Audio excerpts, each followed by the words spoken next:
Welcome back to Human Reaction, your weekly source for independent commentary on news, culture, and politics, where it is always our mission to arm you with the tools you need to cut through media misdirection and resist the mono-narrative. Please like and subscribe to our channel wherever you are. We do cover a variety of topics, so use the chapter marks below to find the subjects that you're most interested in. Today, we're honored to have Dr. Vance Ginn joining us on the show. He's a PhD of economics and an accomplished economist who champions free market solutions to let people prosper. He's the former chief economist at the Pelican Institute for Public Policy and previously served as the chief economist for the White House Office of Management and Budget. He's currently a senior fellow at Americans for Tax Reform, a senior fellow at Young Americans for Liberty, and chief economist for the Texas Public Policy Foundation. Vance is the founder and president of Ginn Economic Consulting and hosts his own podcast, Let People Prosper, which you can find on Spotify, iTunes, and YouTube. Vance, thanks so much for joining us today. Your accolades are way larger than ours, so we're very honored to have you. Well, it's my pleasure, and I'm looking forward to the discussion today. Awesome. Well, David has queued up some interesting questions. Why don't you take it from here, David? Where do we want to start? Well, let's start with the bio, man. Obviously that's, procedure and everything, but what was it like to work at the White House and kind of your career and your story? Like, how'd you wind up doing all this stuff? Yeah, it's really wild. I feel blessed to be where I'm at today. It's been a wild journey from growing up in South Houston, Texas, to my parents getting divorced when I was young, single mom, kind of low income, poverty really, and I had the opportunity to go to private school from kindergarten to second grade, public school from third grade to sixth grade, or in homeschool, 7th grade through 12th grade. Started playing drums when I was 16, and we were talking beforehand about how we're all drummers, and that's when I got my start in drumming. I was 16, started playing with a hard rock band. I was living the rock star life. I'll just leave it like that, but I was living the rock star life, man. And I got in a serious car accident, May 25th, 2002, when I was 20. We were young, stupid, going 120 miles an hour, racing another car, ran into the back of a Suburban. We were in Acura RSX, and we rolled. I got life flighted to Herman Hospital in Houston, went home that night by the grace of God, and I had about a month to think about what am I going to do in my life? This rock star life isn't really heading in a good direction, and I really felt compelled to let people prosper, and that's why I have the Let People Prosper podcast show, but it also got me into studying economics, which I had just really got started and into, and I went from being a first generation college student to getting a PhD in economics. That doesn't happen very often, if you didn't know. But so it was a lot of work and everything else. And I started at the Texas Public Policy Foundation. Actually, I worked at some universities for a while. Texas Tech University is where I got my PhD. Taught economics there for a while, taught at Sam Houston State University for a little while in Texas, and then I went over to the Texas Public Policy Foundation because I really wanted to do policy where people actually read my work instead of writing in academic journals where nobody really reads this stuff. And and that got me on this path to where I am today, to where I worked in the White House in the Trump administration from June 2019 to May of 2020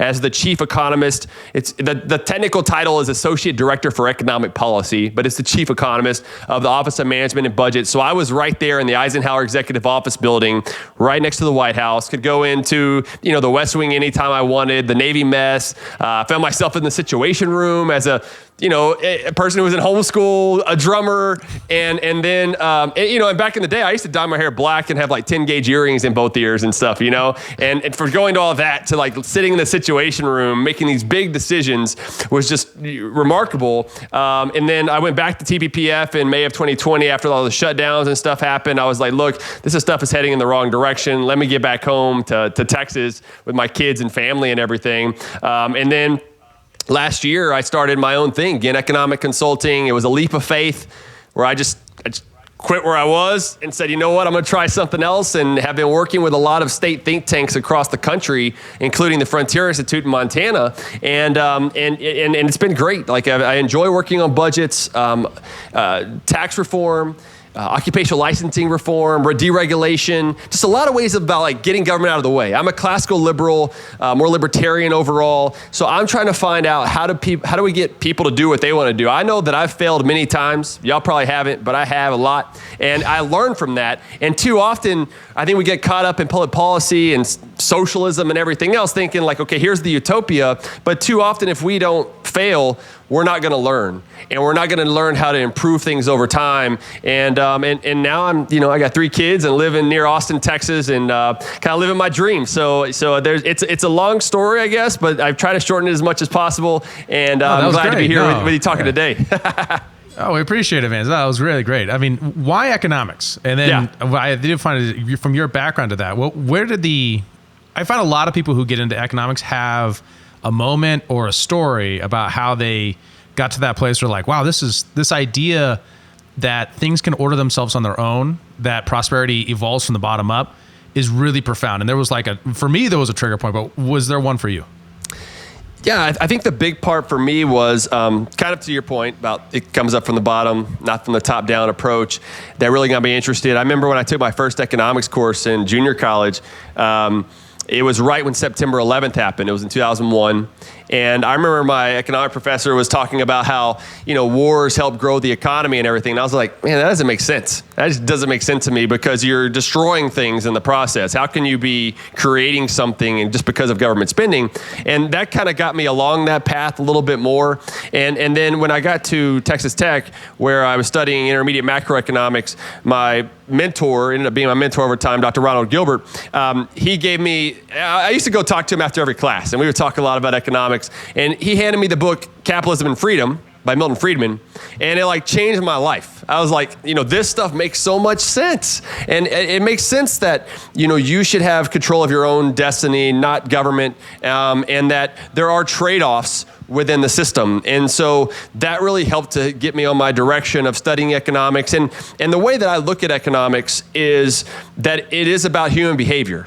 It's the study of human action and interaction within institutions to satisfy our desires given scarce resources. That's the way that I like to define it, because it is about the human person. It's not about some economy or some stock market or something else. It's the study of how all those things work together. And so ultimately it's about individuals coming together, trusting one another with all these exchanges. And I think there's something beautiful to that really explains so much about how the world works. And I wish more people understood economics, and I think we'd be in a much better place. I love that, because so much of economics is seen as giant numbers and dial turning, right? We're going to dive into the jobs report here in a minute, but it's important to frame it up as the jobs report is a signal at the other end of a whole lot of human actions that all have real consequences for real human beings. Is that kind of where you're going with it? Am I thinking of it right? Yes, exactly. Part of that has been from different types of economics or even economists who have made a big impact on public policy, on the economy, on the global situation. And mainly, Karl Marx is considered a classical economist. But from a perspective of you can have class struggles and you can have the government come in and redistribute things and how all that could work. It doesn't work, but that's what he argued. But then you had John Maynard Keynes, during the 1930s when you had the Great Depression going on.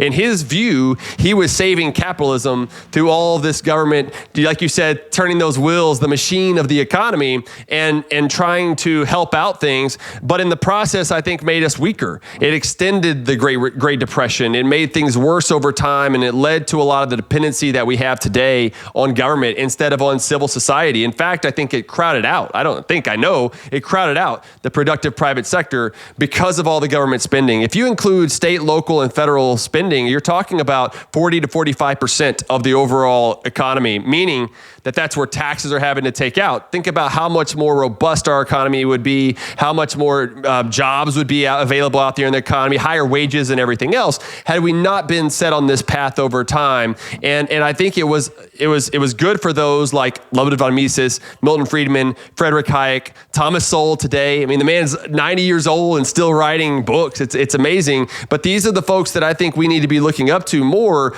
to say, you know what, this is a better path forward. No matter if it's in America or across the globe, capitalism works, socialism doesn't. And too many people, I just don't think, understand capitalism. They don't understand economics either, but they also don't understand capitalism. And so when you think about the jobs report, the GDP reports, a lot of stuff gets thrown out the top. I don't know, we're going through some of the details, but the new report today, even when it talks about that there's a lot of jobs that are being created, the headlines are going to be, oh, it's a robust labor market. And as I'll explain a little bit, it's actually a pretty weak labor market, and the data support that. So we've got to look below the surface. We can't just look at these top line numbers. Yeah, and I just want to, just for the audience, we've mentioned two different books that you got to check out. We got Capitalism Freedom by Milton Friedman. We'll link that in. Go to libertyportal.com, get yourself a book there. And then also Thomas Sowell's new book, Social Justice Fallacies. It's in my Audible listen queue. You guys got to get to it too. It's going to be really great, because if anyone can talk about this in an interesting way. Is it good? You like it? Yeah, it's good. Oh, man, he's so good. And he's been good forever. Like, you can find him in like 1971, just smashing people on television. I'd love to know your favorite quote, but my favorite quote from Sowell is, in public policy, there's only trade-offs, no solutions. That's the one that always gets to me. I like Classic. that. Yeah. I like that. Oh, man. Oh, yeah. Time. This episode is brought to you by our friends at the Frontier Institute, a free market think tank that believes in solving problems with more freedom and less government. Their mission is to elevate powerful stories and sound policy solutions to break down government barriers so that all Montanans can thrive. To learn more about them, visit frontierinstitute.org. Let's get on with the show. So, jobs report. Let's dig into it. So people don't know, the government puts out a bunch of numbers on a monthly, quarterly, yearly basis, right? Monthly. On how the economy is doing in these certain measures. And then they go back and they review them. So we're going to dive into those. What's the takeaway? Like, let's catch up. Someone's never heard of a job report before in their life. Tell us about it. What's the takeaways from this month's?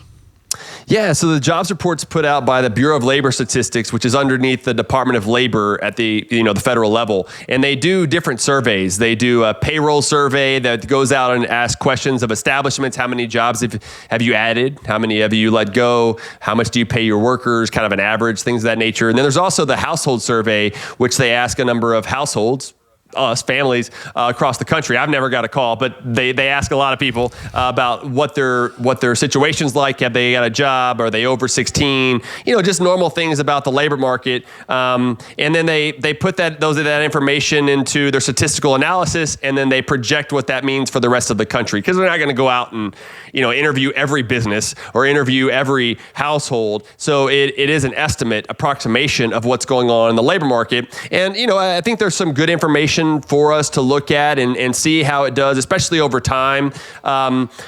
But what they'll report, the mainline numbers is that you will usually get will be the number of net non-farm jobs created. So that's really out of the payroll survey. So net non-farm, the reason why they use non-farm is because farming jobs they consider to be very volatile. And, it's usually family businesses and stuff. And so they're trying to look at more in the private sector, what's happening in the economy. They also do include government jobs. But that data out today, which they always report from the previous month. So we're on October 6th. It's the first Friday of every month is always when you can remember the U.S. jobs report's going to be. I remember when I was teaching economics, I'd always get the class excited. It's jobs report Friday, and then kind of go through all the details and stuff, kind of like we're doing today. It's jobs report Friday. Yeah. So these numbers are for September, and they'll also do some revisions over the last couple of months. And the headline numbers that we'll see is that the U.S. economy added 336,000 jobs. Employers added 336,000 net non-farm jobs, meaning that there were more jobs gross, like the gross number of jobs was greater added, and there were a lot that were let go as well. But on net, when you look at those, there were 336,000 more jobs than the previous month. But what's also interesting about this report is they revised the previous 2 months up by 119,000 jobs. So that was an increase. So look, we're looking at close more than 450,000 new jobs that were added, and it makes it look really good. I want to get to some of those details in a little bit, but the other big number that comes out is out of the household survey, which is the unemployment rate, remained unchanged at 3.8%, which also historically is very low. That's the near record low. It looks good on that side as well. And the other big thing that I think we should look at, there's some other things that we can dig into, but it is average weekly earnings, like how much people are actually earning. And that went up 4.2% year over year. If you adjust it for inflation, inflation's running around 4% too. So there's really not much gain. Of the last 3 months, earnings have been essentially flat. And if you look at the last 2.5 years, basically since Biden got into office, wages are down. For an average household, is down about $7,000 when you look at different factors just since then, meaning that you can't buy as much of a basket. You're $7,000 poorer than you were when Biden took office. It's another reason why Bidenomics is a failure, and we can talk about that too. But when you look at those numbers, some of those things are going to be things that people are going to say, you know what, these are good signs of what's going on in the economy. But I would argue that it's still a weak economy, because if you added in the labor force that's dropped out since February of 2020, right before the shutdowns and everything happened with COVID, right? We're about 1.4 million fewer people that are in the labor force. You add them back in the labor force, and that unemployment rate would shoot up to about a little over 5%. So that's not good. The household survey also showed that employment increased by 84,000, not 336,000. So that's also pretty weak. So, and there are a number of other factors that are out there too that I think that indicate that this is a weaker labor market, and it goes along with a lot of the weaknesses we've seen in the overall economy, and it goes along with what we're seeing in the polling. I mean, polling is just, it's cratering how the consumer sentiment continues to fall as people just don't feel like this is a good economy. And the credit card debt has now exceeded $1 trillion. So the spending is still up, but people are just putting it all on their credit card, and it continuing to go on even as interest rates continue to soar. So long story short here is that I think that you're going to hear a lot of this is a strong report, but there's a lot of weaknesses that are in the labor market. That's really interesting, Vance. I'm curious. I want to dig in on a couple of those things. So you noted that the reports that come out, they get revised after the fact, and sometimes several months after the fact. Why is that done, and what does that indicate about the initial numbers that were given to us? Are they just inaccurate, or are they trying to hide something? What's going on there? I mean, to take best case scenario, they're not hiding anything. It's just a matter of them getting more data as the months go on, and that there are what's called seasonal adjustments. So throughout the year, there are a number of jobs that are usually added for seasonal purposes, like during the summer, during Christmas, things of that nature. And so if you tease some of those out, you smooth out the data, you can say how many jobs are actually created compared to what they have been historically, okay? And those seasonal adjustments, I think, are making a lot of problems in our labor market right now, because it includes the last 3 years. I mean, it includes a lot of volatility during the shutdowns, and then how they came up after that. And so there's a lot of garbage, is what I'd say. There's a lot of garbage in these data, and garbage in, garbage out is, I think, what we're seeing within these data right now. And because we're seeing massive revisions of previous months every year. Now, that's historically always been the case, that there will always be revisions over the last couple of months, but not to the magnitude that they have been over the last at least 12 months. We've seen more than 100,000 plus or minus in either way. This shows a lot of instability that's going on with these data. And so I think we should take a lot of this data with a grain of salt, because my guess is this 336,000 jobs is going to be revised lower once we get more data that come in.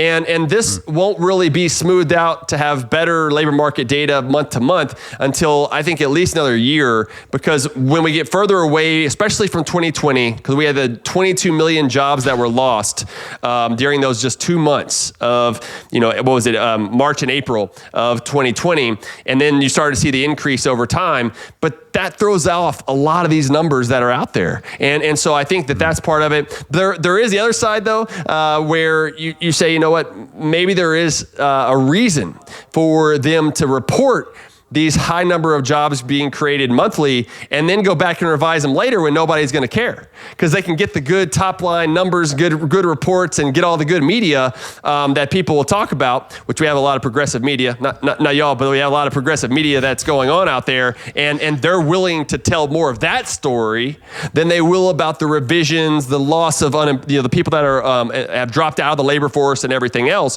That should be more of what the story should be.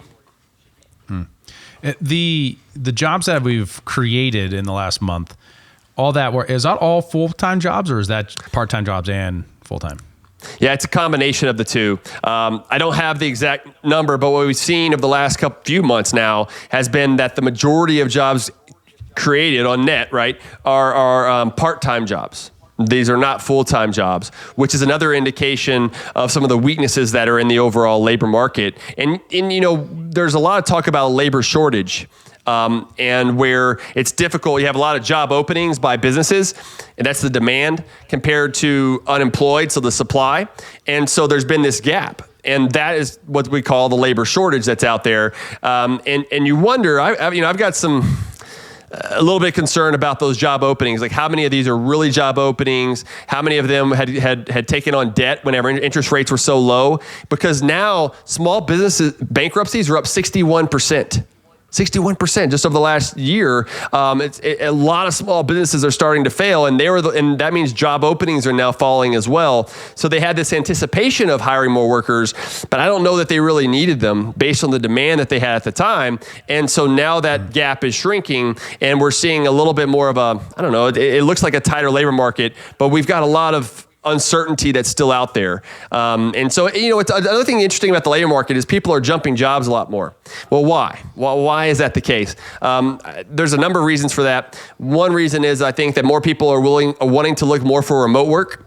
One thing that taught them about COVID was that they'd rather work from home more than being in the office, 40 hours a week. So they're looking for those jobs that will give them more flexibility, more fringe benefits and stuff like that. But it also, because of the inflationary pressure, that the overspending by Congress, the overprinting of money by the Federal Reserve, and all those things, they have to jump jobs in order to keep up. I mean, this is a tough situation for so many households. I mean, I'm fortunate, I'm blessed in the sense my wife, she makes good money. She has her own business, and we've got 3 kids. And so we can afford it. But a lot of the folks who are working paycheck to paycheck and everything, it's very difficult to make, to make the ends meet at this point. And I don't see it really getting that much better for a while. Yes, inflationary pressures are down from 9% a year ago down to about 4%. But that 4% still high, and it's not catching you up from your wage growth that wasn't growing before that. So all this is influencing a lot of what's happening in the labor market. And that really explains why people feel like when they hear that inflation's down on like a title to some MSNBC article or something like that, that their intuitive feeling about their life and what they're seeing in the press is there's a huge gap there.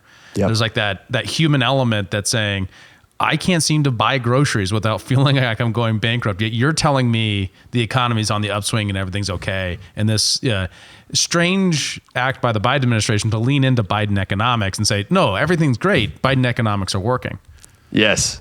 Yeah. It's interesting too, because some Democrats are even telling the White House to stop talking about Bidenomics because they're hearing from their constituents a lot of the problems that we've just laid out in the labor market and what's going on in the economy. And they're like, let's push pause on this a little bit because this isn't going that well. You can only sell it so much. It's interesting too that they've started using Bidenomics so early in the administration. I mean, usually you don't hear about Trumponomics or Reaganomics or Bushonomics until at least after the first term. Yeah. We're still in all of this, but I think they did it because they wanted to sell to the American people the highlights. But unfortunately, it doesn't actually match what's happening in people's households. And that is starting to show a wider gap between what they're pushing versus reality. And I think we're going to continue to see that, over time. Unfortunately, I try to be optimistic. I'm an optimistic economist. Those things don't usually go together. But right now I do see a lot of pessimism. I don't know how to tackle all these things at one time, with the federal government potential shutdown, and we're running $2 trillion in deficits a year, and we're going to be paying net interest payments on the debt of $1 trillion a year. So what does that mean? We're rolling over debt with just new debt. That's insolvency. If you had a business or anything like that, this is insolvency that's going on, and interest rates keep going up, which means that the net interest payments on the debt are going to keep rising at a more rapid rate. And unfortunately, a lot of Republicans in Congress don't want to touch Social Security and Medicare, which we have to. And when I was in the Trump administration, Trump had already made this pledge, like, look, we're not touching Social Security and Medicare. It was actually on the back burner. We were going to do that more in the second term, but there wasn't a second term. But I think that these are things that we've really got to start looking at for the future of our country, for the future of our states, and more importantly, in my view, the future of the families. Now, my theory is that the public choice economics just doesn't allow it happen, right? Yeah. Because there's just no incentive. As a person who's mostly spent most of my time, economics is like a hobby for me. My main gig is politics, right? And the political electoral side and the policy side. And with that, like, the only people who have an incentive to want to reform this are the smallest voting blocks in the country. Millennials, Gen Z, right? We're the ones who are going to put in $1 and get back 80 cents. If you're a boomer, you have no incentive, and they're the largest voting block. Yeah. So the question is like this: the way I visualize it, and correct me if I'm wrong here, is that there's like a race going on to how insolvent can we get before enough of the boomers no longer are dependent on Social Security for their retirement. Because at some point, there's a young enough boomer that as a generation was like, I'm not depending on this system. It's going to be broke by the time I get there. And that became the norm, because that's the norm now. But at some point in, I don't know, the 80s or maybe the 90s, that this became the common way to think about your retirement. And then it might become politically possible, at least for Social Security. Yeah. No, I think you're exactly right. I mean, the votes matter. Public choice economics, that's one of my favorite with James Buchanan, which basically said that politicians, they work in their own their own self-interest as well, just like people in the private sector do. And so they work, they're rational people, but their decision-making process is different than those of us in the private sector, because what do they have to do? Win re-election. And so they have to, it's difficult for them to make these difficult decisions about Social Security, Medicare. It's a big problem whenever you put in these large government programs, which goes back to the failures of the FDR, effectively Delano Roosevelt administration, and what happened during the 1930s. I mean, they really set us on the stage for massive welfare state. A lot of the failures that we've seen, along with LBJ during the 1960s, and then added on to by Obamacare and Obama, right? But we've seen this stuff happen over time, and until we can change the narrative about how these programs, like Social Security, it's not. I know there's a lot of talk about it's an entitlement. I don't think we're entitled to anything, because if you're entitled to something, if you're given a right to something, then the right can also be taken away by government. And in this case, it's not free. There's no free lunch, going back to Milton Friedman, right?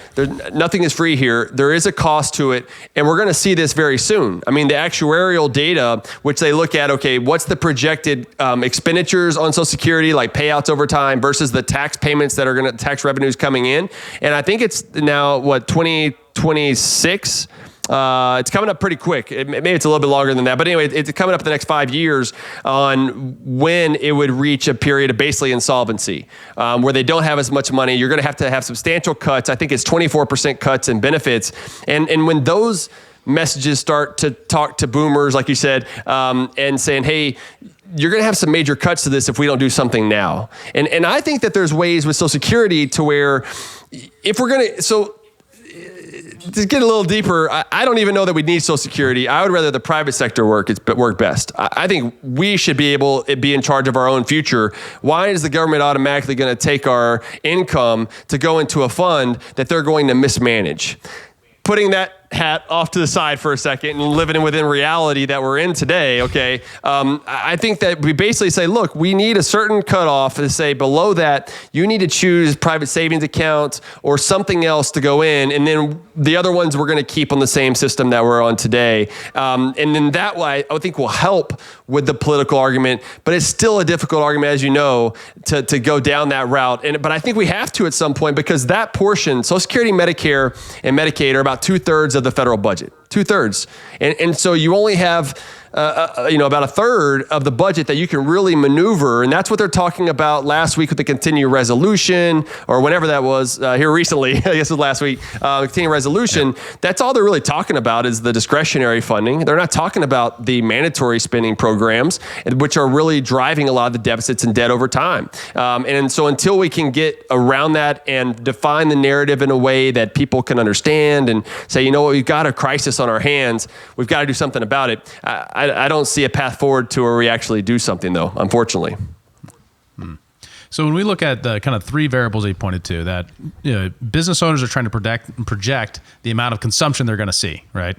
The government came out with some numbers, said consumer spending in the last couple of years has been about 3.8%. And then they said 2 weeks ago, no, actually it was about 0.8%. So consumer spending was way less. Businesses aren't looking at the government for how consumers are actually going to spend. We don't want to confuse the signals right here, but this is the measurement.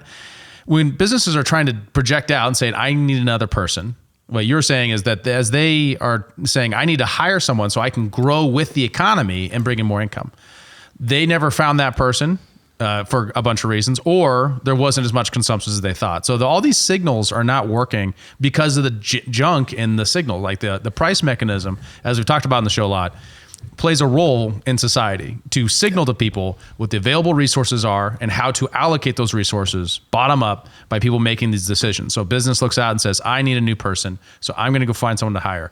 But then for some reason, they can't find that person. Or that person, like you're saying, might have different preferences now that they used to have. They don't want to work where you're at anymore. They want to work remote.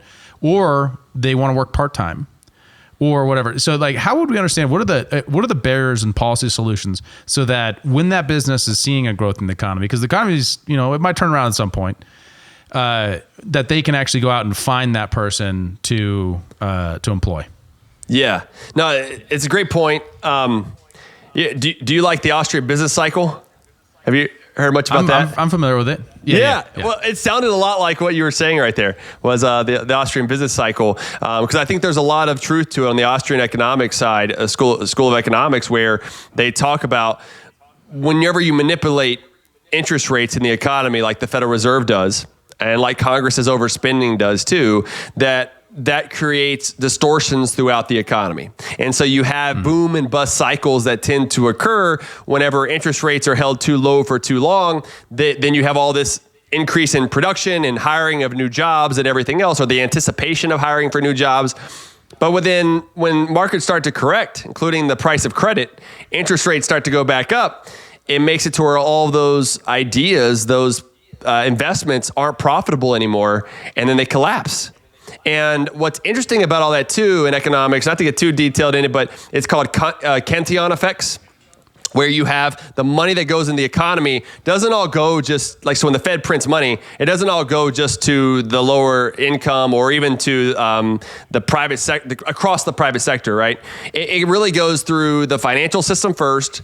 Upper income people get it. It's like this trickle down, not the trickle down economics of tax cuts, but the trickle down economics of Federal Reserve's monetary policy. And it doesn't work. Let me jump in there. This is the thing that drives me crazy right now, is because everyone is looking at BlackRock and saying BlackRock is why capitalism's bad. But when you have this, and you're totally right. My Capitalism Freedom, your book that turned you on, mine was Human Action. Nice. By Mises. Nice. So again, that's how I got into economics. I love that book. What drives me crazy is how many people are like, this over-financialization of these giant financial firms. For example, capitalism was like, no, all of this financialization where everything is a financial product and there's so much money sloshing around there from the government, not to mention the 2008 benefits that the financial crisis gave to BlackRock and gave to these large financial institutions by bailing them out. Yep. This is not an example. So how would you react to that? Someone says, hey, BlackRock, you're a capitalist supporter. Why are you supporting the large financial institutions bringing in ESG and doing all these terrible things we hate? Yeah. And it's because they have too much credit. They have too much liquidity on their balance sheet because the Fed keeps throwing more money at them. And to your point, bailing them out, all the TARP stuff that we had back in 08, 09, and the funding that went through them, and just the Fed's balance sheet too. I mean, it's up to $8 trillion now, And before I forget, though, I'm a huge fan of Loewe von Mises, and Human Action is another one of my favorite books for sure. Hayek is another one, The Road to Serfdom. But yeah, I mean, you're exactly right. We have to understand the boom before we understand the bust, right? And most people will look at the bust first and be like, oh my gosh, all these people lost their jobs. These banks are failing and what's happening here and everything else. But it's like, how do we get there? We got there by manipulation of these markets early on, putting too much money into the system and everything else. And in Congress, with, what was it, the Dodd-Frank bill? It actually made it to where the bigger banks had even more support for them by Congress, and it weeded out a lot of the small and regional banks, making them even more of a systemic risk, if you will, to what happened during the 08-09 crisis. And that was after that. Dodd-Frank, I think, was in 2010. And so it was after all the crisis and everything.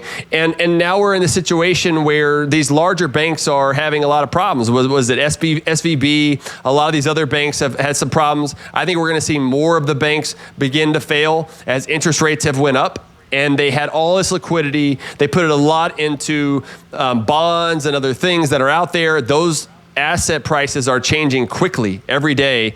And at the same time, we're seeing more and more people not being able to afford their car loans and their mortgages. And so that's going to deplete their assets quickly. And so again, we had this huge boom. Yay, all this stuff, throw money at everybody. And now the bust is in the process of happening. And a lot of people will throw off, be like, oh, the Austrian economists are always talking about the bust happening. When is it happening? And my retort to them is that it is happening.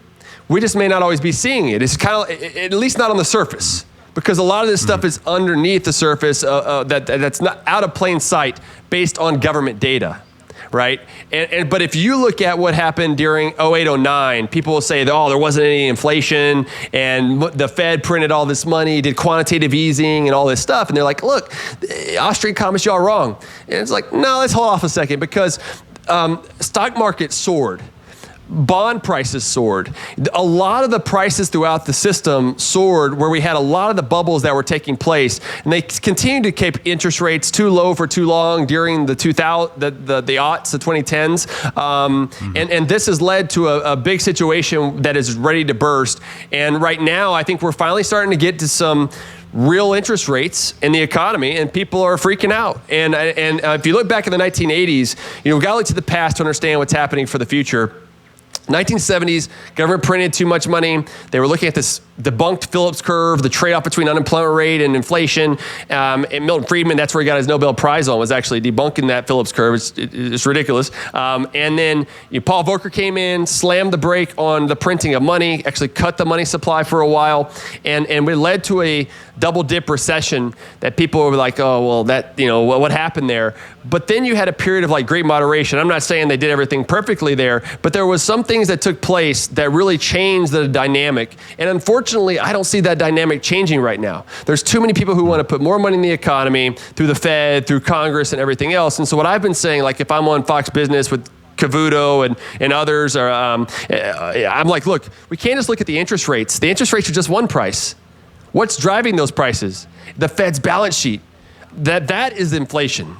Right? Inflation is the Fed's balance sheet. That's the only thing that they control. That's why they shouldn't have a dual mandate. If we're going to have a Fed, and I'd love to talk about that, like I think we should end the Fed, move to a free banking system, is really where my mind is at. But yes, the Fed causes too many problems. And it does start though with Congress, like with excess spending and deficits. The Fed wouldn't have the ammunition it does without the deficits and debt. And debt just hit $33 trillion.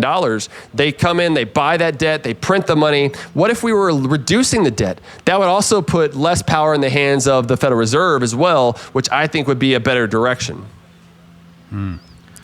It's really interesting. I'm going to jump in here because this is going a million miles a minute for the average Joes in the audience like me.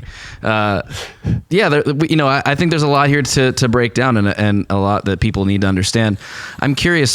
So you mentioned, you mentioned that these indicators, right? Things that you look at to know the health of the economy, and sometimes they're a little skewed, and sometimes, we have to wait months to get the real numbers. If somebody was looking at the economy feeling like, hey, I'm not seeing this prosperity that Bidenomics is saying I should be feeling, are there any leading indicators people can look at and sort of easily understand to see, what's actually happening? What can I plan for? What am I expecting in the future? Yeah, I mean, I think that there are indicators that people should look at.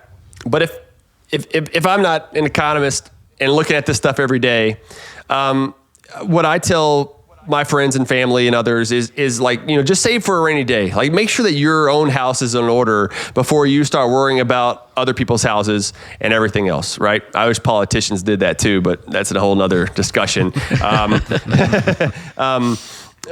I really think that people should be looking out and saying, how is my finances? Let me save for a rainy day. So if I lose my job, I'll still be in a good situation.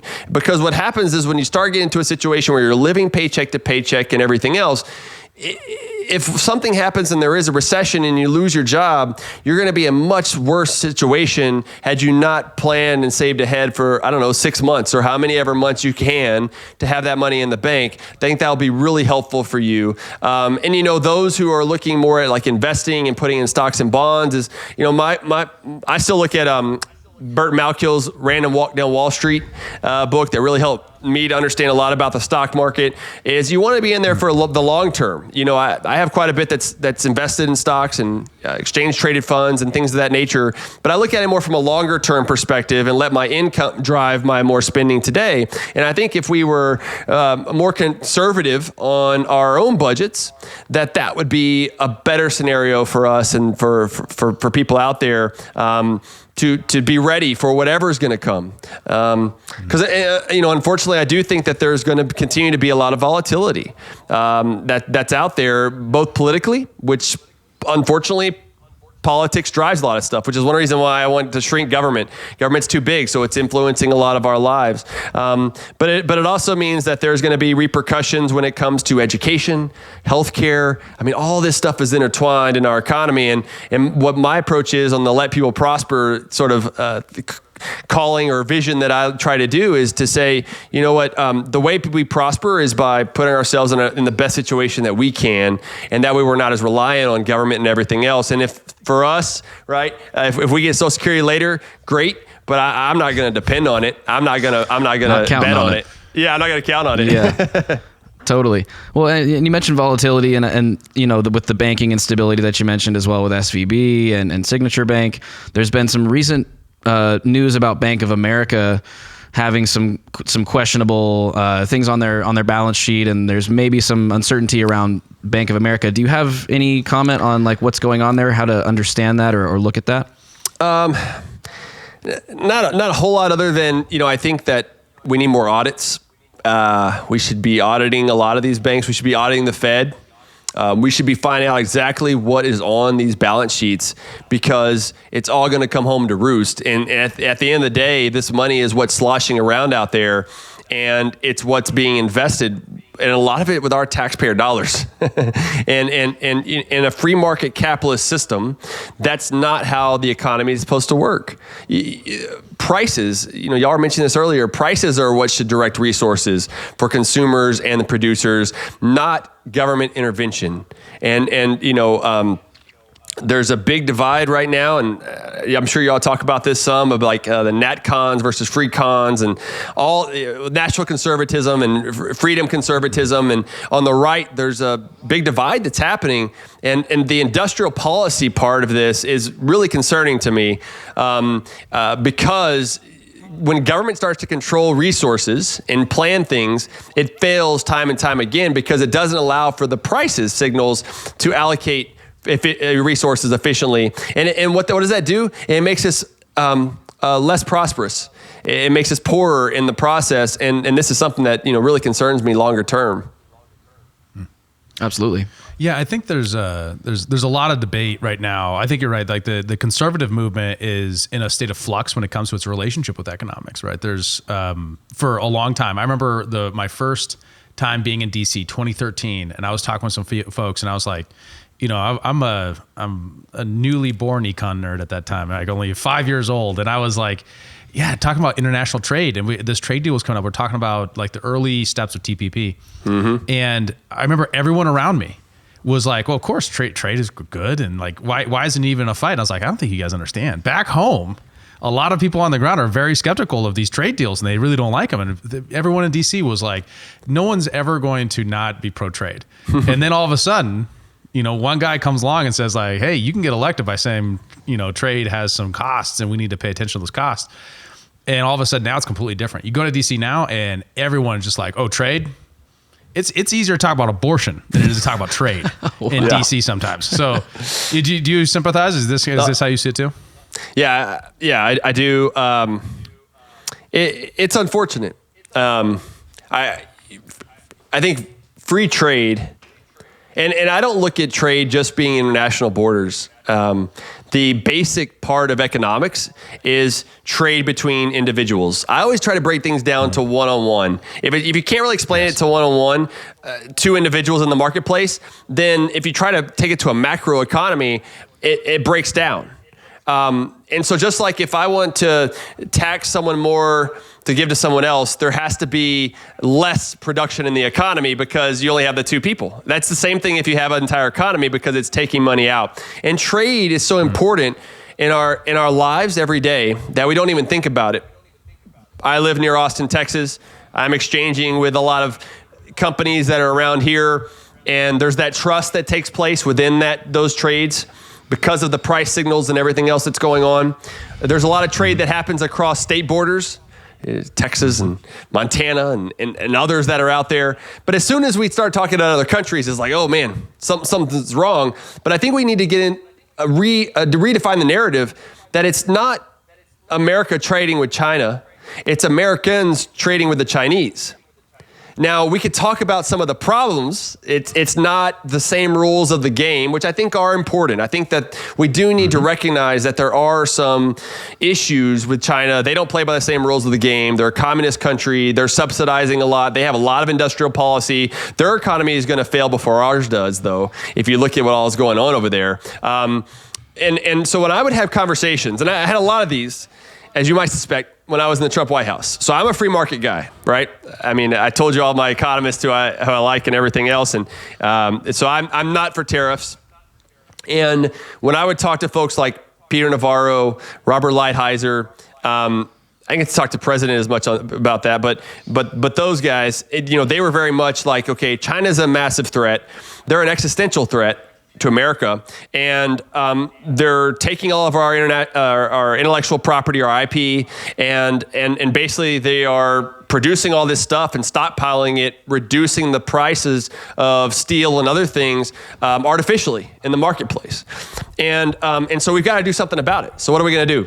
Let's put in tariffs. Let's put a 25% tariff in place. Let's put all these other tariffs and stuff like that. And I get it from the surface level, going back almost like in full circle, we were talking about earlier with the jobs report, is you go to the surface level, I get that stuff. And they'll argue that trade with China is what hurt the Rust Belt and put a lot of people out of jobs. I think the evidence and the research on that is different, though. It was more from automation.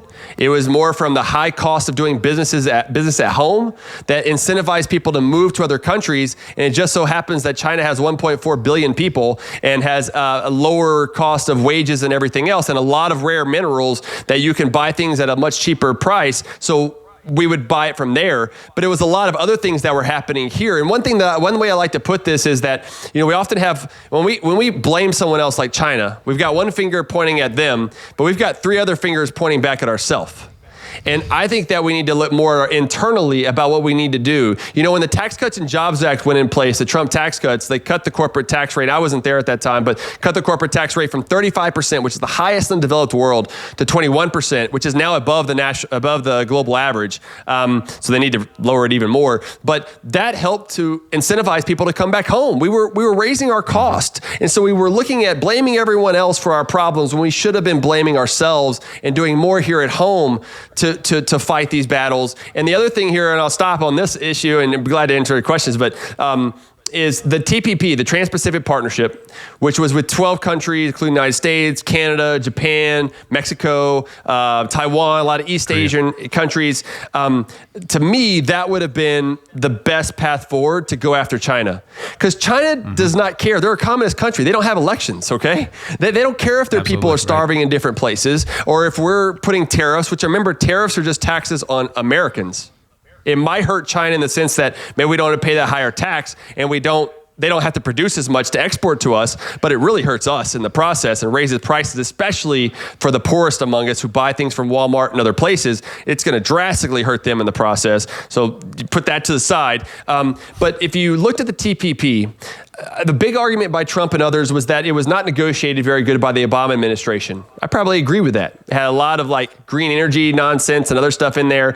But why didn't the Trump administration just come in, instead of throwing it out, just renegotiate it? And I think think that would have been a better process, because now you had a huge block of countries, major countries. I think it was like 60%, 65% of the global GDP would have been a part of this. It's closer to 45%. Sorry, 45%. I was getting my number turned around, but 45% of GDP. Still a lot though, okay? That would have been within this block. And if China didn't want to deal with the same sort of trade agreements that we had with these countries, they wouldn't have been able to do trade. It would have substantially hit their economy, and I think it would have forced them more so than what tariffs would do to a more open market policies, because they would have lost so much in power and everything else in this marketplace. And so again, I always go back. It's Americans trading with Chinese. It's Americans trading with Mexicans. It's not America trading with China or Mexico. And I get a lot of pushback for that, and that's okay. But I think that we've got to look back at the principles. Yeah. I'm with you, Vance. Like, it's exactly like, if you look at it from a geopolitical stage, if you want to disentangle American economics, like supply chains from China, the best thing you can do is cut a trade deal with Japan and Korea. Yeah. I mean, but then they tank that, right? I mean, like, don't get me wrong, maybe it could have been stronger. Cato did a really great review. It was like, hey, it's got these problems, but in net, it reduced trade barriers, and then imagine after COVID, while COVID was going on, and we couldn't get anything from anywhere around the world because all the trade lanes were shut down. All the ports, remember all the reporting on the ports and how jammed up the ports were at the time. If we would have had a brand new trade deal at that time that lowered barriers and didn't have all the cronyism and didn't have all the baggage of the Obama administration, because Trump had prioritized that instead, it might have been a lot smoother transition after the end of the pandemic. It might not have been as brutal up until this point even. I mean, we would be substantially more prosperous now if we had less trade barriers between us and most of the world outside of China that we would be benefiting from at this moment. So I think that's really, right. As thinking geopolitically, it makes the most sense, and I just can't understand why the anti-trade fervor got to that place. Because this isn't NAFTA, this isn't some other issue. This is this issue, right? Which is crazy to me. Well, so if I got some straw men. Go ahead. No, please. Go ahead. No, if I could just real quick, I mean, because it's such an important topic that's going on right now, because it leads into a lot of other issues that's going on, right? But it's populism. Right? It's populism because it gives us someone else to blame, and it gives us a target that we can go after instead of doing something about it ourselves. And that's with immigration. Another thing that I always get a lot of accolades when I talk about, like, I'm for more legal immigration. I think that the issue on the border is real. I mean, I live in Austin, Texas, or near Austin, Texas. I don't claim Austin. That's why I keep saying near Austin, Texas. I live in Round Rock, which is just north of Austin. I don't claim the People's Republic of Austin. But along the border is a major problem. I mean, it's a humanitarian crisis that's going on there. That something needs to be done, and a lot of the cost is put on Texas. I mean, our taxes, we've spent, I think it's like $15 to $20 billion over the last 5 to 10 years of state taxpayer dollars to fund what's going on down there. And that's an issue. But like, if you build the wall or just say, look, we're just going to stop the number of people, we're still going to have other ways to get around the wall. These people are coming here to prosper. They're leaving places like Guatemala and Central America and all these places that are having a lot of strife and other issues, and they're trying to come here for a better way of life, right? I don't see why we shouldn't find ways to get them here. A lot of these are entrepreneurs. And if we had a better legal visa system, then instead of these quotas and other things that are out there, maybe a market-based system, right? Prices matter. I would love to see the day where we have visas, you can have like an auction on the visas and maybe businesses pay for who's coming over because they need the workers, and you can allow for market to work instead of government controls on the system. I think we would free up a lot of this underground economy that's going on within the illegal immigration that's happening across the country, or Texas in particular, California too, some. But the same arguments are for free trade or against free trade are against immigration, that they're taking our jobs, they're lowering our wages, they're a major cost, they're driving up welfare, and it's like, but why? Well, maybe our welfare system is too giving to Americans in the first place. And it's already illegal to do that. Like, to be clear, it's illegal for illegal immigrants to commit fraud and get Social Security. So just like with Second Amendment issues, if you make it illegaler, it doesn't go away. Like, that's not how it works. No. And it doesn't. So you're right. So you want to do is create an incentive for them to participate in the clear economy, which would be exactly what you're saying. Lower the barriers so then they can be here as as legal citizens to work. Yes. And markets work too, right? Like there's not just one labor market. There's not just one market for trade. The last point here that I'd make is that there are many markets. There are high-skilled workers, there are low-skilled workers, there are mid-skilled workers. Who do they actually compete with? So the literature in these areas is that, trade doesn't lower wages because the people that you're trading with are usually the same income levels. And so you're competing within that particular marketplace, and you can actually allow for more division of labor and specialization to happen, and therefore more production and economic output and prosperity and all that stuff. The same thing is for immigration. They are competing with that particular part of the labor market, not the entire labor market. So you can't come out and say that all wages are going down. It depends on where the marketplaces are. And you also have to look at the other side, that they also demand more goods and services whenever we are trading with other countries, right? And if we have more immigrants, they're also buying more goods and services. So there's a demand and supply scenario in those labor markets, which is why wages don't go down. That's a really great perspective. I don't think a lot of people probably think about it that way. So I appreciate that very much. Yeah. The power of economics. There it is. Yeah. Let me give you some straw men, some lefty straw men here. Okay. We're in a different segment here. All right.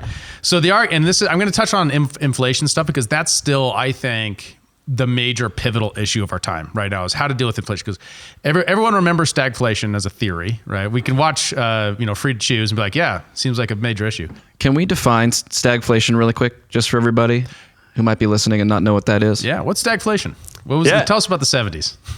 Yeah. So stagflation is a period of economic stagnation where the economy is just kind of, churning along. There's not really a lot of economic growth. Maybe the unemployment rate is staying pretty high.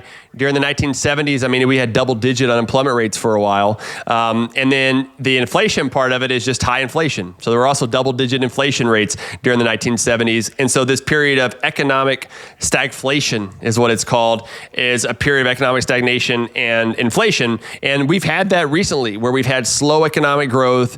The unemployment rates remain low, but that's because so many people have dropped out of the labor force. So if you drop people out of the labor force, you're going to bring down the unemployment rate arbitrarily, or artificially, I should say, and which doesn't really reflect what's really happening in the economy. I actually don't like the unemployment rate. It's not really telling us much about the economy. You want to look at the labor force participation rate or the employment population ratio, something like that, because the numerator, the unemployment, the number of unemployed, and the denominator, labor force, are both volatile. They can both move up and down. And it doesn't give you a good signal about the market, the labor market. Whereas if you look at the labor force participation rate, it's the labor force, which can be volatile, but the population on the denominator, which is more stable.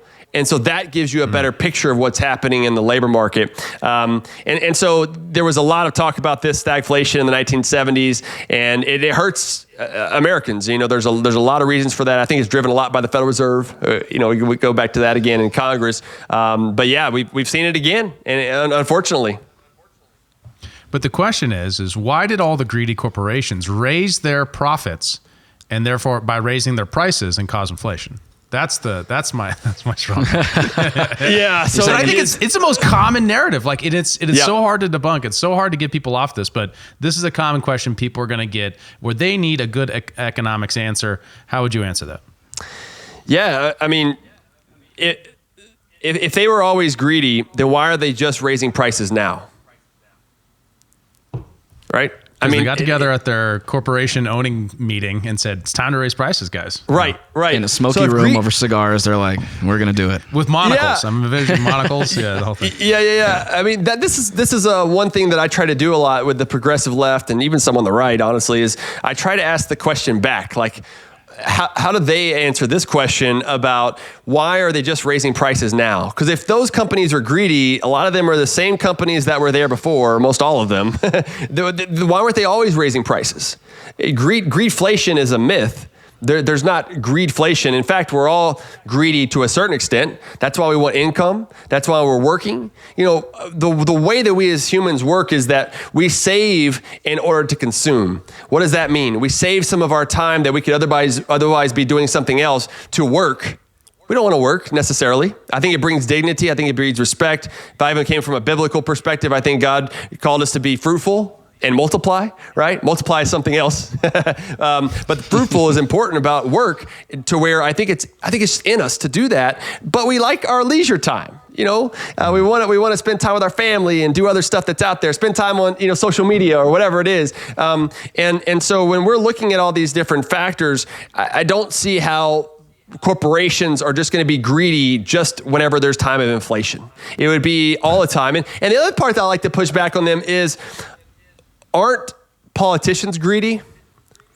How much more money do they want from me? How much more money do they want from businesses to be able to redistribute out of the system when taxation is theft, right? This is money that you're taking from me. I get it. I'm not an anarchist. I'm not an anarcho-capitalist either, but I believe in very limited government. And so whenever I'm thinking about these things, that's the area that I'm really trying to find. Okay, what's the roles for government? That's something else I think we need to get back to, is what are the roles of government, and them coming in and saying whether or not companies are greedy, or a lot of the antitrust policy that's happening right now by the Biden administration and Lena Khan over at the Federal Trade Commission, Cantor at the Department of Justice on their antitrust division. I mean, these are really scary parts of what's happening right now in America, that they are trying to go straight after these quote unquote big tech companies and others, calling them monopolies. And from my viewpoint, kind of going to human action and Loewe Mises, is that there are not private sector monopolies.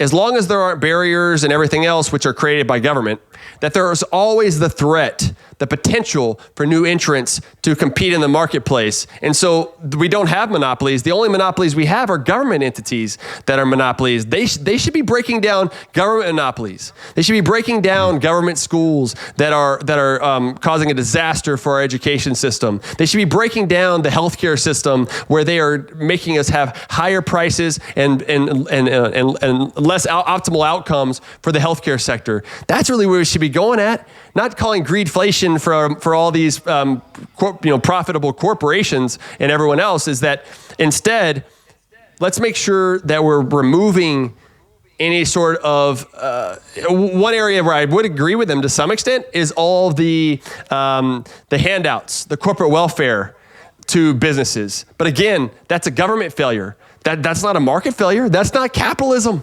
That's socialism. That's not capitalism. And so I think we've got to be able to do a better job of separating these out. And I think too, that this is an area where fiscal conservatism, sound economics really needs to be talked about more. In my view, there's not quote unquote conservative economics. There's not roles for industrial policy in the economy to direct resources. That is going to set us up for failure. And unfortunately, too many are doing it across the country. Vance Ginn for president. I'm going to say it first. Excellent. No, I mean, I think that was great. And actually, that's a lot of trade-offs. That's fair. That's fair. Well, you can be Fed chairman then for a brief time before you dissolve it from the inside, right? Amen. I am curious though, if you wouldn't mind weighing in, and I understand if you want to preserve, your Switzerland status in this. Who do you think from the Republican primary field has the best economic policy at this point, from what you know? Yeah, it's an interesting field for what's going on. I was hopeful that Governor DeSantis in Florida would talk more about the Florida model. I've done a lot of work in Texas. I was coining a lot from when I was working at the Texas Public Policy Foundation, kind of the Texas model. And I think that's worked well for a while. I think they're kind of going in a wrong direction now, but Florida's been getting a lot of things right for a while. And so I thought Governor DeSantis has a lot of things to go on. Unfortunately, I think he's moved too much in the woke stuff with Disney and other things going on. I understand that populism gets a lot more votes probably, but I think it's taking it in the wrong direction from my view. But I do hope that he can get some things together. I like Vivek Ramaswamy. I think he talks a really good game. I don't agree with him on everything. I don't agree with any of them on everything for sure. But I think that he has a good game. I met him at Young Americans for Liberty. I emceed their recent Revolution conference this year and met him there. Great guy. I think he talks a good game. He talks about ending the Fed. He mentioned that, several times. But he gets kind of caught up on some of the other stuff. But anyway, I think, and we'll see how he goes. I think the powers that be, it's very difficult to come outside if you're not already part of the establishment, part of the political class. You know who else, though, I think has been talking a good game lately, and I don't agree with her on everything, but is Governor Nikki Haley from South Carolina. Like, she's actually talking about cutting government spending. Now, that's an uphill battle, but at least she's talking about it, because to me, the ultimate burden of government is not by how much it taxes, but by how much it spends. Who said that? Milton Friedman. And we've got to look at government spending, and it's what I do a lot with my life's work, is finding ways to cut, limit, do whatever we can to go after government spending. Because if you don't cut government spending, or so let me put it a different way, if we're going to keep spending, we got to keep taxing. If we're going to keep spending, we're going to keep regulating. You can't regulate, and you don't need to tax if you don't spend it. So spending is really where the problem is. And the excess of government spending, especially at the federal level, is also what's driving all the problems with monetary policy and the Fed. And so we could also get control a lot of what the Federal Reserve's doing if we just had more sensible, responsible policy at the federal level. And I just released, so I'm a senior fellow at Americans for Tax Reform. And Grover Norquist and I, he's the president of America's Tax Reform. We just had a piece out in the Wall Street Journal yesterday, or maybe 2 days ago. 2 days ago now. But this week, the Wall Street Journal talking about that spending is the problem. Now, we know that, but we actually put numbers to it, to where there's a website, atr.org/budget project, where you can go on and you can compare every state with how they look compared to like something like population growth plus inflation, which is the average ability for taxpayers, the average taxpayer's ability to pay for government spending is what I mean to say. And we wrote about that in the Wall Street Journal. And so I think that we need more of these candidates talking about the excessive government spending that's happening and everything else. And I don't know, I guess those are kind of my three that I've been watching so far. And I mean, I think Trump is, he's going to be there. It's going to be an uphill battle, I think, for any of them, but we'll see where that kind of goes. I'm cautious about Trump, just given the free trade stuff we talked about before, the lack of really wanting to cut government spending. I think the Trump tax cuts were big. I think the deregulation under the Trump administration were big. I mean, that really created, the economy was really booming in 2019 before they had all the shutdowns, which is also gives me some pause too about how that was all handled with Fauci and Birx. And, I was one of the ones in the White House was saying, look, we cannot shut down. At the Situation Room, I was like, we cannot shut down. This is going to be a major disaster taking place. And there was so much uncertainty at that time.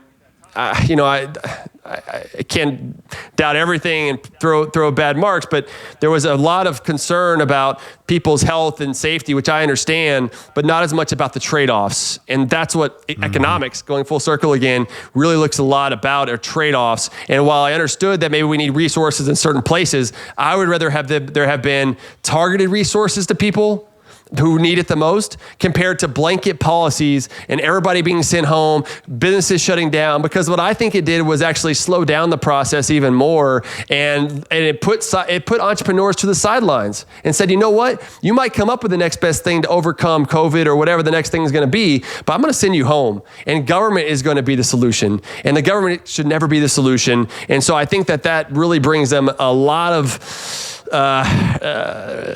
problems, and for what that precedent is set. And so I hope that we never do something like that again. That was great. Yeah, I totally agree. One of the things I thought was interesting, took me by surprise because he's not well known for his passionate defenses of the free market, was Governor Chris Christie in the last debate responding to artificial intelligence. Had a really great, typical populist sort of tee up from Fox Business, and then he absolutely smashed the answer, which is, the articulating a light regulatory climate for AI, and especially when it comes to labor markets, there's a lot of fear. Do you have any thoughts about how should we think about the effects that AI might have in the labor marketplace? Yeah, so I do a lot of work with the Pelican Institute in Louisiana, and they do a lot of tech stuff, and I've been writing more on tech. Most of my stuff's like fiscal policy work and some poverty relief initiatives, but I've been doing more in the tech space because I think that it's the wave of the future, right? If we don't get this right with technology and everything else, it's going to stifle our ability to prosper in the future. And I'm really concerned that not only from the FTC, like the antitrust stuff that's going on with AI, but also even, Elon Musk, who doesn't live too far from where I'm at here in Texas. I think he gets a lot of stuff right, but at the same time, they were like, look, let's put a pause on AI. Like, are you serious? Like, why would America put a pause and then China and other countries, they're not going to push pause? It's kind of what gives me, and we didn't even talk about this, but climate change, right? Like, how are we going to stifle this if America, which we're actually cutting carbon emissions, if carbon emissions is really creating global warming and all that, so let's just assume that it is right now, we're actually going down. Whereas China and other places, India, they're going up. And so you can't control it that way, just like you can't control AI. And I think that we can't be scared. That's what I see right now is a lot of fear. Right? There's a lot of fear about AI, artificial intelligence, what the future is going to hold, how it's going to, quote unquote, take the other jobs, just like we were talking about earlier with free trade and immigration, that these AI are going to take our jobs. And I just don't believe any of that stuff. I mean, if you look at recorded history and creative destruction, another good economist, Joseph Schumpeter, that's another good plug there. But what he talked about is that you need creative destruction that's going to happen over time.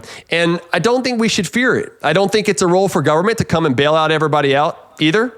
And because I know we're going to hear a lot about that. Well, we need a universal basic income, a UBI, and all this other nonsense. And it's like, no, just let the marketplace work, free them up.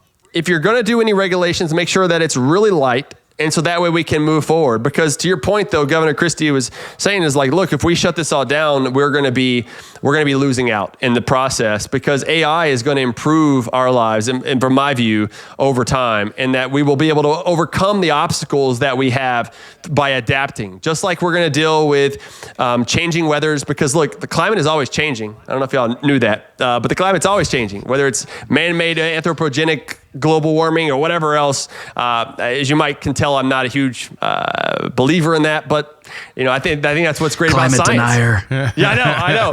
But I think that's what's all good about science. Is people will say, oh, the science has told us. Well, that's not how science works.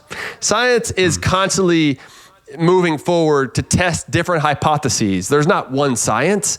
And so we need to keep thinking about these things. But the more and more research that I've seen and evidence and everything else is kind of the opposite, because really what I believe what they want more when it comes to AI, when it comes to the big tech companies, when it comes to climate change, is not so much about what's best for people, it's about control.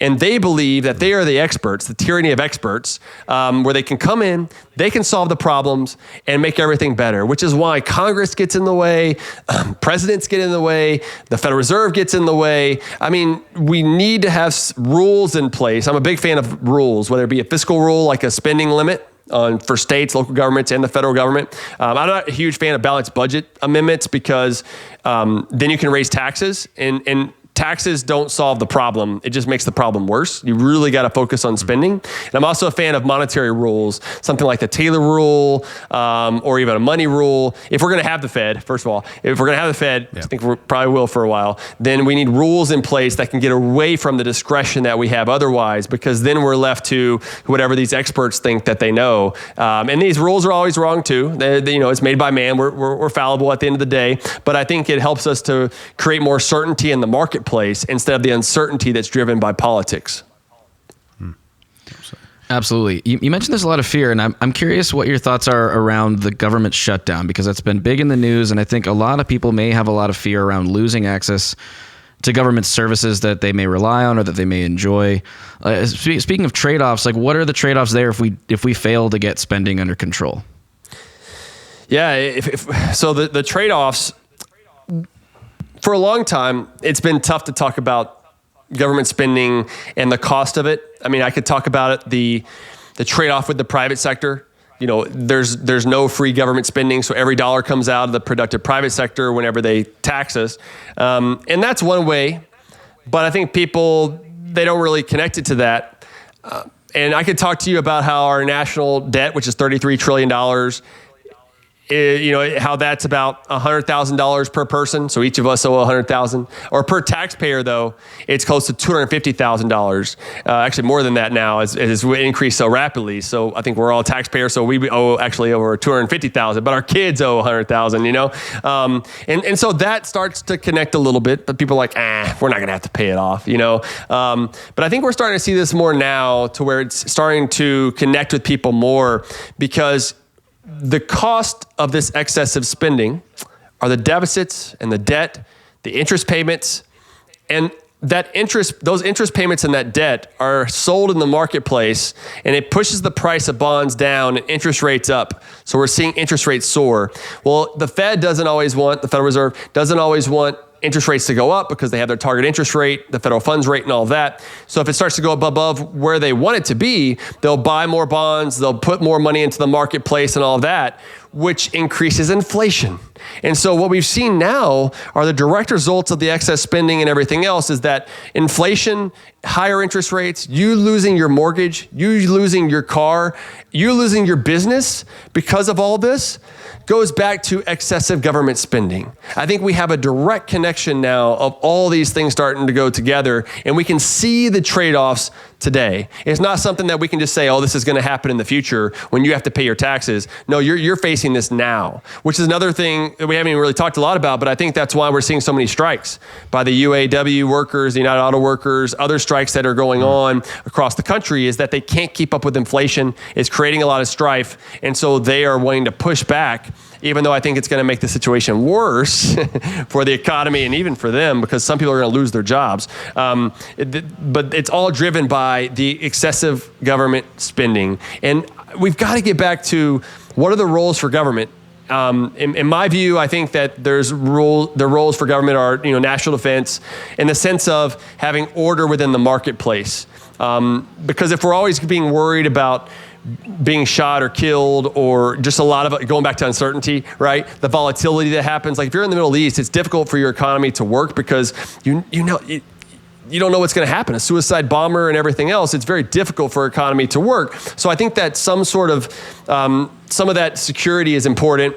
Not too much though, because then it can go in the other direction, like the Patriot Act and stuff. But then you also have, I think a justice system that's blind, I think is important, because it's difficult for us to judge each other without just like shooting each other, or something like that. So I think a justice system is important, and maybe some public goods. It's difficult for me to think a lot about those, but maybe there are some. My dad had epilepsy growing up, or when I was growing up, and he died from sudden unexpected death and epilepsy. And maybe there are some people where it's very difficult for civil society to help them. I think it wouldn't be if we weren't taxed so much, right? But we're in that situation now, so maybe there are some roles there, but that would be a much smaller government than what we have today. I mean, we're up to $5.5 trillion with a T in federal government spending. The national defense, our Department of Defense, running around $850 billion. I don't think it actually needs to be that much. I love to see the Defense Department audited, and there's a lot of waste that's there that we could be spending that money more wisely. But let's say we just took $850 billion. You took the justice system, another 100 or so billion. So let's say it's $1 trillion. $1 trillion compared to the $5.5 trillion means $4.5 trillion more dollars in the productive private sector. That way we could help each other out more. And we talk about some of this with the breakdown of the family and everything else, and how we can support them more through child tax credits and other things. That's putting Band-Aids on the problem from a government solution when government is the problem, in my view. And when you do that, you make two wrongs don't make a right, and it makes the problem worse. And so, I know it's a long way to say it, but government spending is the problem. And we see the trade-offs now. They're all around us, and we've got to make this known more, which is one reason why I do my Let People Prosper show podcast, and love being on with folks like you to really talk about these things, because I think we need to talk about them more. I mean, for better or worse, we don't have the Milton Friedman of the world anymore. I think there are a lot of other good economists that are out there, but you don't have someone who's going into the universities and going right against the progressives going on the Phil Donahue show and going right after that stuff. I mean, I think Loewe von Mises, Hayek were great economists, but they did not have the same sort of way of explaining things to where people could understand like Milton Friedman did. And I don't agree with everything Milton Friedman wanted to do, but I think he had this way of changing people's minds just by, and it was kind of funny is on YouTube, you can watch all of Milton Friedman's, a lot of his speeches. I still go back and watch those speeches because I'd love to learn how to make sure that I'm explaining this in the easiest way possible. And there's so much good stuff that's there. So anyway, I'll stop.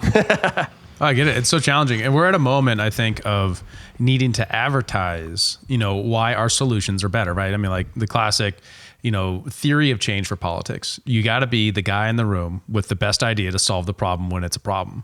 If no one agrees it's a problem, no one's going to be looking for a solution, right? That's actually the human action model from Human Action, right? Is that you got to have a feeling of uncertainty where you identify a problem. You're going to imagine a future state where you can solve it. And then if you're the guy in the room said, if we just lower trade barriers, if we just cut spending, not taxes, if you just do these things and we'll have these benefits, and that's how you get the political changes you want. That's how we abolish the draft. That's how we stop things like... or the Volcker Fed or things like that to solve stagflation. We need that now, and we need those kind of articulates. So sorry, that was my bad. Over here knocking things around. My bad. Sorry. Okay, so we got questions from our Discord. Now we just launched our own community Discord. We got people coming in every day. Thank you everybody who's joined us. And we put out an asking Vance some hard economics questions, and that we got the hardest one first. Yes. Which is do it. When is the housing market going to crash so maybe I could afford a house someday? Oh, man. Yeah, that's a good question. I think we're in the midst of it now, is that a lot of these prices home values are starting to go down, especially if you're on the West Coast, California, places like that. I mean, it's really coming down a lot. San Francisco. It's really, it's going to be interesting though. It really is kind of a segmented market right now because you have places like San Francisco, LA, New York, Austin, where I'm at, or near Austin, but because they all saw these huge increases in home prices because of a lot of the zoning laws that were in place. I mean, it's back to policies. A lot of it's driven by the Fed too. I'll always mention the Fed because of the manipulation that they did of interest rates, of keeping interest rates too low for too long, created this buy now phenomena, like more people wanting to buy houses across the country. And then you had COVID and the shutdowns. People could move around a lot more and work remotely. And not necessarily be tied to an urban center. And this has contributed to a lot of home value increases across the country. The one caveat here, though, so I do think that over the next year, home prices are going to come down quite a bit because higher interest rates. I mean, mortgage rates are at 8%. It's the highest in 23 years. We haven't seen this since 2000. The generation really, the people buying homes has never seen it this high. And that will influence the supply of homes because now it's more costly to build them, and the demand side as well. And it's kind of the boom and bust cycle though, right? So we saw the huge boom. Now we're seeing the bust. We've got to learn the boom part of what happened. And when we start to understand that more, we'll understand the bust. But we were also going to see what's called the lock-in effect, right? With interest rates being so high and home values being so high, someone's not as willing to sell their home because what are they going to buy? They're going to have to buy a smaller home. They're going to have to pay more per month. For the same home, you're probably going to be paying about twice as much per month. In my home where I got 3 years ago, I think we got a 2.9% interest rate, 300 square foot home, good size. I don't know that I would be able to afford it now, or I would be able to afford it, but not as easily as I can now because of the interest rates and everything else that are out there. And if that's me who makes pretty good money, what about those lower income people? I mean, there's no way that they're going to be able to afford things. And unfortunately, it's going to hurt the millennials, which I'm still considered a millennial as in 1981. I'm like the old millennial, I guess now, for better or worse. But then like Generation Z and everything, like, I don't know how they're going to afford anything. I mean, rent prices are through the roof. It really is a struggle. And I think this goes back to why so many people find like Bidenomics just isn't working, is that it's working for those who have income. It's actually going towards the people that they keep calling greedy. they're the ones that are benefiting from these dang policies. And you know, it's like, okay, or who are y'all really for here? Exactly. Yeah. And so, long story short there, I think that there will be a lock-in effect, though, with the interest rates and everything that are going to keep some housing prices in different areas of the country higher than they otherwise would be. But whenever interest rates start to stabilize or even come back down some, a lot more people are going to start to move. And then that will really crush the system because there'll be a lot more houses on the marketplace. And that might be another probably 3 years down the road.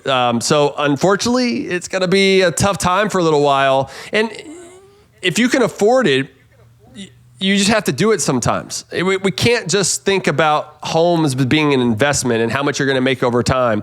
You also need a place to live. You need a good community, you know, all these other things that should be factors. And because the trade-off is you don't move into those houses now, and then you lose that opportunity to be in that home that you'll feel make it home yourself. And so you always think about the trade-offs. The next one is we're gonna dig deep with some nerdism here and get a lot more theoretical with Adam's question, which is, what are the consequences of a society whose economy incentivizes efficiency out of balance with robustness when faced with externalities beyond prediction, black swan events? Okay, yeah. And what was the first part of that question again? Yeah, no, it's a complicated question. Come on, do it better, Adam. Let's go. It's all right. Yeah, Adam's a good friend. What are the consequences of a society whose economy incentivizes efficiency out of balance with robustness when faced with externalities beyond prediction? Got it. No, that's a great question. You know, I guess there's a lot of ways to kind of tackle that from different directions. Efficiency matters, robustness matters, all that matters. And I just go back to what we've been talking about. Free market capitalism is the best path to let people prosper. And so you should focus on letting markets work and not getting government involved. But the pushback from a lot of folks will be, well, yeah, but you moving into that area of efficiency, you lose sight of the externalities. So the externalities are where there's something happening that's not affecting the particular marketplace, like an innocent bystander influenced by pollution. That would be a negative externality that's not being internalized within that market price of the coal-fired power plant or however you want to think about it. There's also positive externalities where government schools are supposed to be positive externalities where there's a benefit for people to pay for or subsidize government schools, so that way society, the innocent bystanders around them will be better off. I think that's debunked because government schools do not improve outcomes. Go ahead. Yeah, let me give you like, if you're a conservative, you want a great way to explain a positive externality to someone else. A robber won't go into your home because he knows that your neighbor might have a gun. Yeah. Right? He's not going to go into your home because he's uncertain. But he knows that firearms are legal in this area. So therefore, the firearm being legal is a positive externality to everybody because the fact that there are firearm ownership means that robber is less likely to do a bad thing. That's a good example. Yeah, I like that one. So anyways, the externalities aren't in the market price. And so we need mechanisms to navigate externalities, positive and negative. And we got to be careful, though, because when we go too far down this line of thinking with externalities, it oftentimes gets in that government needs to be the solution. So with carbon emissions, the government will come in as a solution of a carbon tax. If it happens to be with roads and congestion, they'll talk about a gas tax. So there's always these mechanisms that they'll say are market-based mechanisms that are correcting the prices that are being inefficient or not doing what they need to do within the private market. We're going to correct it. And these are called Pigouvian type of taxes in those instances that I gave you before. And I just think that we have to be very careful. I think that the private market does internalize these prices. They do understand what's happening within the profit loss system.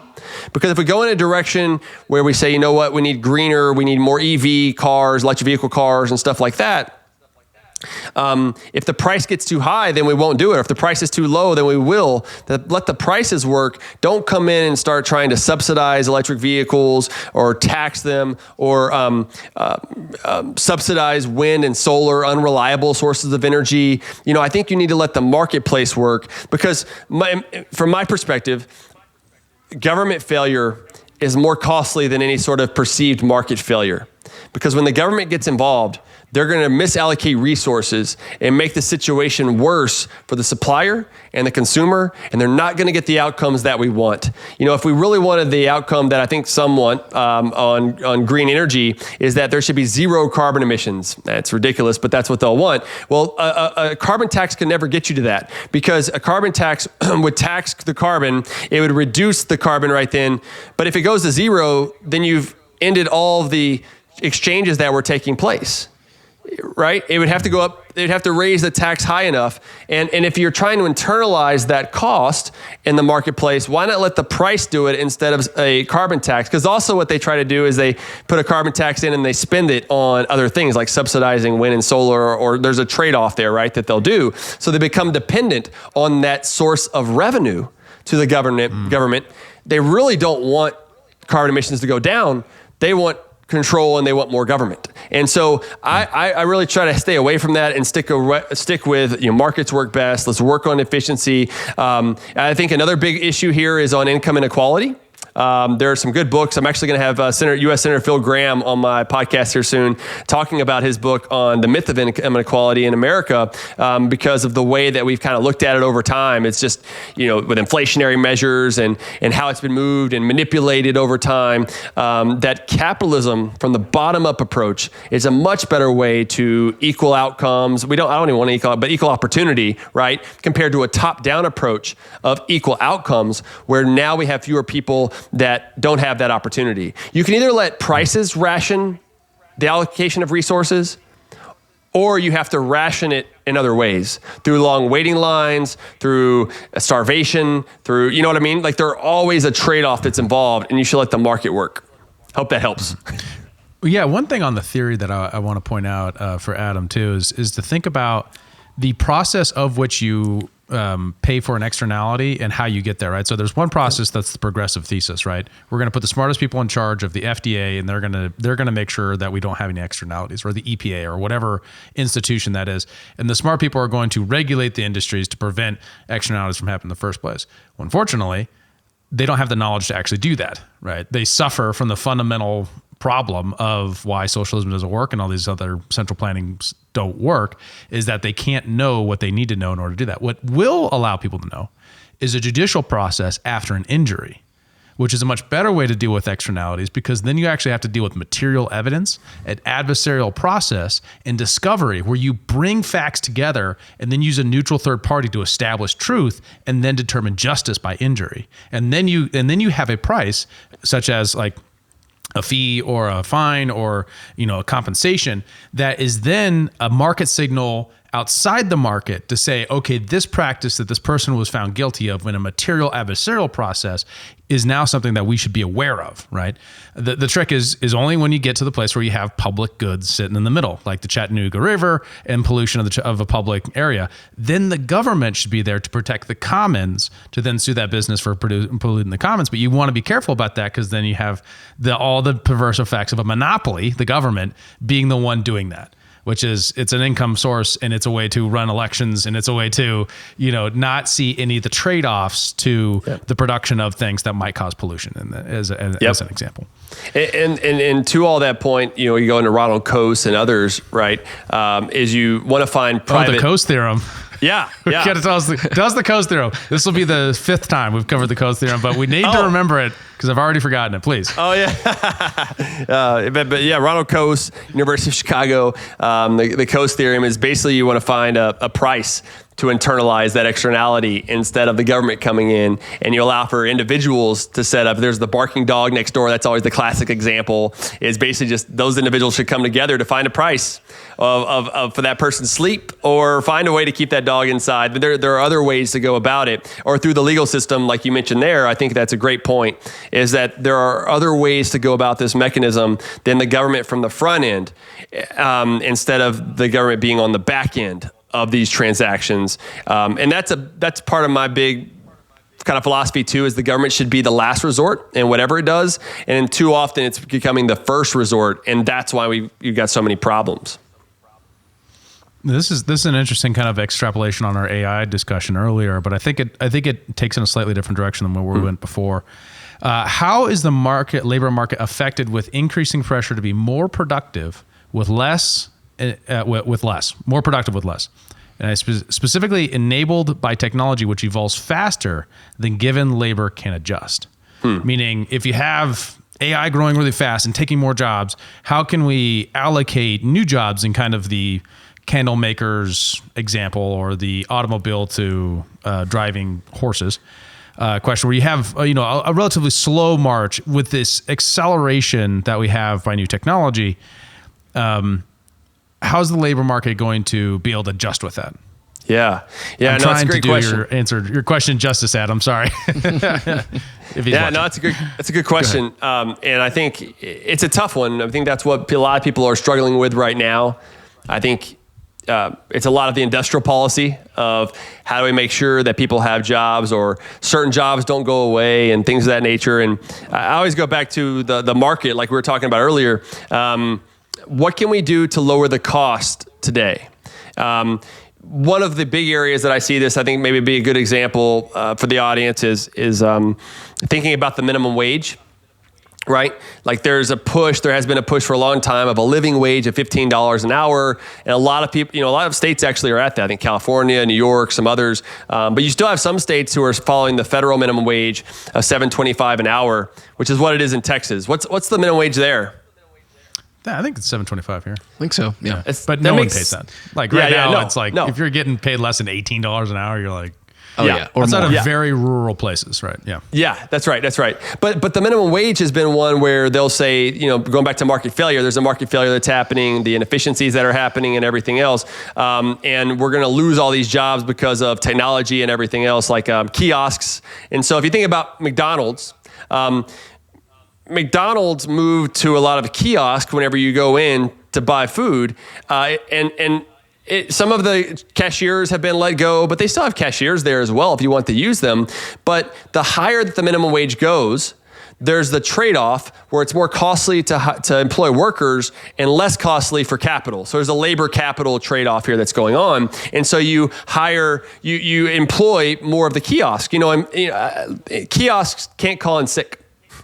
They don't talk back. They're usually pretty good at counting and giving out their correct change and all that stuff. So they're pretty inefficient in that sense. And what's interesting is that all these people who talk about raising the minimum wage higher and higher, therefore incentivize more capital accumulation, more things, which could be good, but it's actually hurting the people that they're trying to help. Because really they're trying to help, their intention, I think we have to look at the results, not their intentions, but the intention, I think, of the policy would be to help those individuals who are working at McDonald's, making a low pay, to get an increase in pay so they can afford more for their family, right?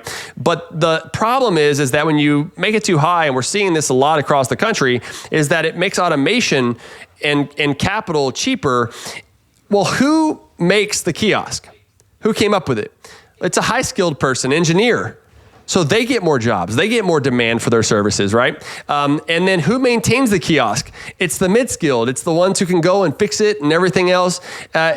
So actually, something like the minimum wage, which is supposed to help with some of the inefficiencies in the marketplace, actually hurt the people that they're trying to help. It actually is an increasing income inequality to going to upper and middle income people, and fewer jobs and not as high of wages for those at the bottom.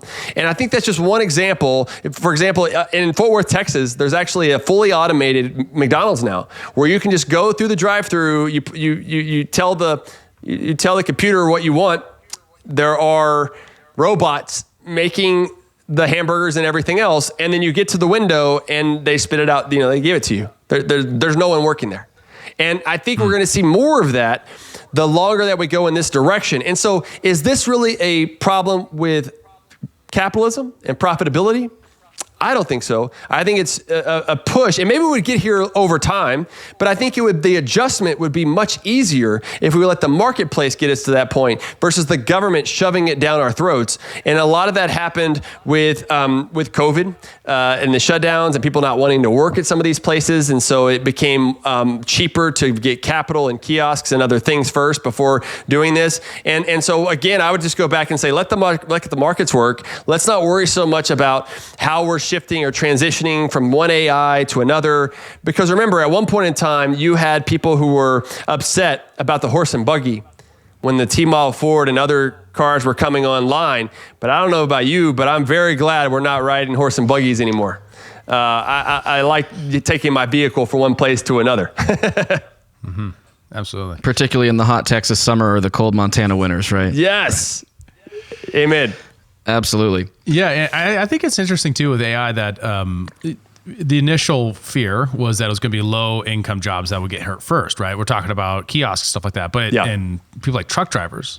But that's not all what we're seeing. ChatGPT 4 has harmed lawyers first, and doctors and engineers and computer coders, like people with bachelor's degrees first. So it's an interesting problem that, it is quite possible that what we'll see is way more productivity at a smaller group of each people in those fields and more value for things you do with your hands and low income folks. AI could be, and just theoretically speaking here, could be the greatest equalizer of outcome that we've ever had.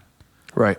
As far as, making it harder, better paid for lower income people as AI filters out and pushes out people out of engineering and coding and things like that. Your theory there is that it would push people into working with their hands, developing a skilled trade or a craft of some kind versus knowledge work. Because you have a lawyer in your pocket.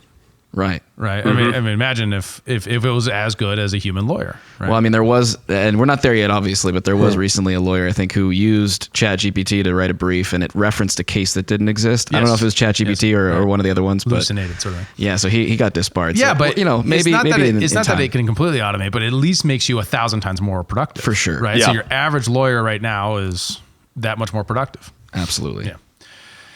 Well, I think that's all of our community questions, and we've hit our major topics. And man, this was really great. Thank you, Vance. Absolutely.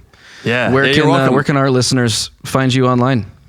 Yeah. Well, first, thank you for this opportunity. It was a great discussion, and we should do it again sometime. There's probably a lot of other issues we didn't even get to touch, and they can find me. I'm sure. Yeah, for sure.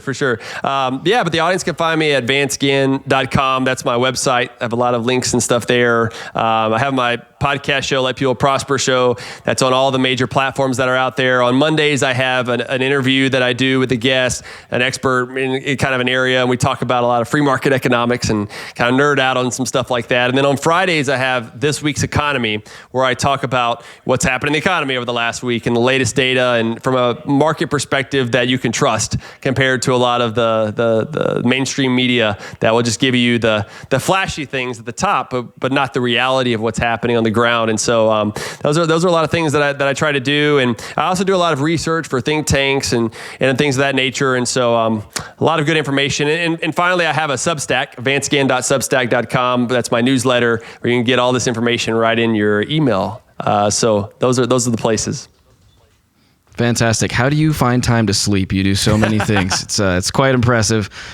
Dr. Vance Ginn, we really appreciate you joining us on Human Reaction, and we'll see you next time. Sounds good. Thanks so much. Thanks for tuning in to Human Reaction. Help us fight internet censorship by liking, commenting, subscribing, following, and sharing the show with your friends. To find us around the internet, visit linktree.com/humanreactionpod. And remember, the way we prosper is by putting ourselves in the best situation that we can, and that way we're not as reliant on government and everything else. And if for us, right, if we get Social Security later, great, but I'm not going to depend on it. I'm not going to bet on it. Yeah, I'm not going to count on it. Yeah.